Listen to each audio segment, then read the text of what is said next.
Hello, welcome to the Nurseries of Juliet. It's a great carpet plant. It's a rock rose, Helianthemum benledi.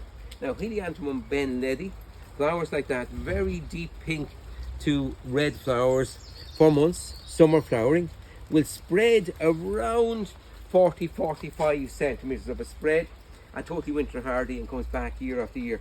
It's perfect spreading on banks or spilling over walls and kerbs, or maybe the front of a bed. At this time of year to plant this lovely rock rose, Helianthemum benledi, decent sized planting hole, super thrive at the bottom, it's well compost and soil on top, and the same bank in around. It likes a good sunny and free draining spot to do well.